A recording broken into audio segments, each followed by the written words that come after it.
Wala na yung hen dito mga kalapatids, nilipat ko na ng pwesto. Ito, bakante na rin to, so makakapagparis na ako dito. May patukaan na to, ayan o. Tag-dalawa na sila, inalis ko na rin yung mga poops nung paglalagyan natin. Pero hindi ko pa totally nalinis mga kalapatids.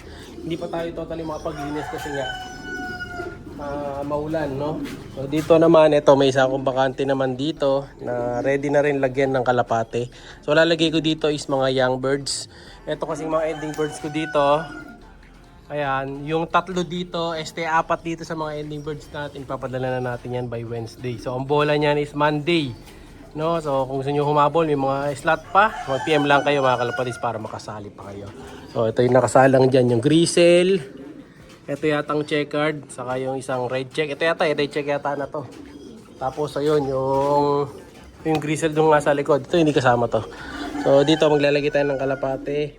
Ito yung hen na galing dun sa kabila, nilipat na natin dito. So medyo lugon pa siya, so hindi pa siya mapaparisan. So ito yung one type bird na nanay ni Coco mga kalapatids. Medyo ano pa yung leg niya eh. Lugon-lugon pa eh. So hindi pwede oh. Ganda ng kondisyon niya, kita niyo yung poops niya mga kalapatids. Buo na. Dati medyo basa poops na ito pero napabuo na natin. No? So may isa na ditong slot. Dito na mag-aabang ng kapares siya, lalagay ko rito. Yung basra natin, ito nandito. Ayan. So nakapares pa rin siya. Dito may isang bakante na isa. So baka hanapan natin ng isang hen yun. No? So tingnan natin kung sino yung mapapares natin doon sa isa na yan. Pero for now, nag-iisip pa ako na mga magiging pairing. Ito yung Goke bird ko. Nakapares to dun sa speed bird. Pinaklas na rin natin muna mga kalapatids. Ayan. Pahinga muna sila. So condition nila to, then pares natin ulit sa iba. Okay pa to kasi barako naman, madaling ipares yan. Ito yung mga hen, pahinga na. Ito, katulad nito, si Violet mga kalapatids. Pahinga na to si Violet. Ayan, yung ating one time pulling winner. Ayan, ito available to kung may gusto mag-avail. PM lang kayo, speedbird dyan. So ito, full sib naman nila Kobe, nila AJ. Ayan. Super speedbird din yung lahi nito mga kalapatids. Kaso nga lang lugon. Kaya inaklas ko na. So yan yung magkapares sa dati. BG Cross Vandenbroek. Pinaklas natin sila kasi nga naglugon yung isa. Ito naman, ito yung wawalay natin ngayon. Ito yung young bird. Kukunin na natin tong young bird na to. Ayan. So anak ni Boy Amo, cross dun sa full sib ni Grisel Lawin. So speedbird dyan. Ito tiwala ako sa young bird na to na speed talaga siya. Ganda oh. Posturang talaga to mga kalapatids. Na may tulin. Ayan, baba natin siya dito. Ayan oh. Ito na tayong young bird, speed bird. Nag-poops na. Ang ganda to mga kalapatids, itong young bird na to. So sakto to pang pulling natin. Saka gusto ko dito yung signature na hinahanap ko eh. Sa mga speedbird ko. Yung itim yung mga paa. Ayan. Ayan, sakto to. Ganda. So bigyan lang natin ng B12 na lang bibigay ko. No? Busan na ako ng digestive.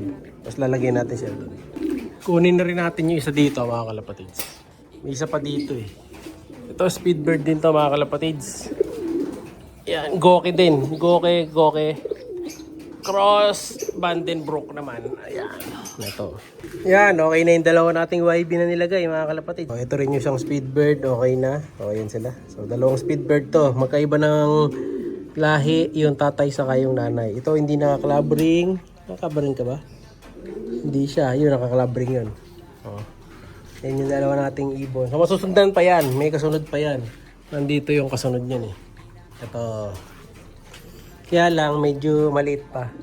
Pero sa mga susunod na araw siguro or next week pwede na yun. Maganda pa kulay oh. Saka ako na i-reveal. No? Hanap pa tayo ng kaedad nun. Kailangan yung halos kasunudan lang nun mga kalapatids. Tapos magsisingsing din pala ako ng young birds. Last time may nakalimutan akong singsingan na naman. Naiwan sa ring. Kaya yung isang ibong ko walang sing-sing mga kalapatids, yung yung red bar.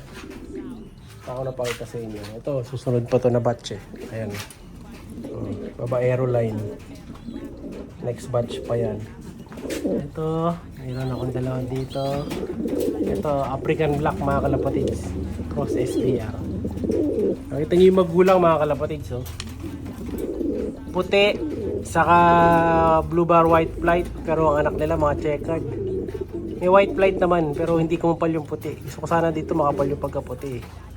Hindi natin nakuha. So medyo siga si Baby Madla.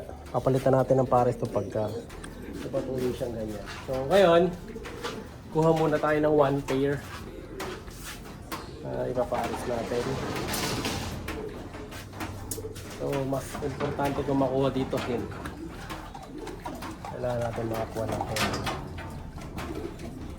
Ito gusto ko na ipares to mga kalapatid. Kaso wala pa sa kondisyon yung lalaki eh. Ito sana magandang ipares eh. Pero hanap pa tayo ng iba. Kukuha tayo ng isang magandang hen. Kailangan ang mapili natin yung hindi nalugon. Kunti lang kasi kalapate natin mga kalapatids. Kaya yung mga nakapares, ilang ibon lang din yan. Ito yata yung mapipili natin. Ito. Stock bird to eh. Ito na lang yata. Si green. Ito maganda to mga kalapatids. Si green. Kunin natin. Ito na lang papares natin mga kalapatids. Ganda pa ng mata. Yan. So ito yung isa sa mga ibon natin na nagsabay.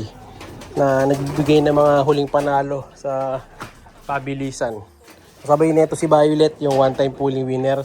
Saka si White. Yan. Siyempre lalagay natin dapat dito. Sa baba na lang siya. Dito natin lagay yung hen. Ayan. Subuhan ko muna pala ng ano to. Ng B12. Ayan. Kondisyon na mga kalapatids. Hanap natin ng kapares. Ito mga kalapatids. Oh. Ito. Speedbird din to. Pero ito maganda rin kasi ito. Kaso lugon pa kasi mga kalapatids eh. Ano, sa AJ. Kaso ano, nakita nyo yung drive sa leg. Hindi pwede. So sa speedbird din nahanap natin ano, pula mata, sa pula mata. Ito ang lamang sa mapili ko. Ito, sino ba to? Wala na tong isa na to eh. Pero malamang ito yung makuha natin. Yung checkered na to. Yan, check ko na lang kung ano lahi. Hanapin natin yung lahi nito. So ito yung barako mga kalapatids na tapos na halos yung lugon. Ayan. Patapos na yung lugon. Kaya pwede na rin to. Ayan. So ito ay BJ Cross Jutes pala. Pagka-check natin dun sa ring. So sakto-sakto. Speedbird nga to mga kalapatid. So inbreed to ni Jutes. Kaya ginawa ko stock bird. Ayan. Panlaro ko dapat to. Kaya lang dahil may sumasablay na rin sa similya si Jutes. Ginawa ko ng breeder. Ayan. Halos huling mga anak na to. Ayan. Patubo na lang yung last oh. Ayan, 2026 banded pa to. So, sakto-sakto. Speedbird mga kalapatids. Ang pares natin kay Green na pulling winner. Solid lalabas na ito sigurado. Siya ay kalapatistang napakagaling na kinakilala.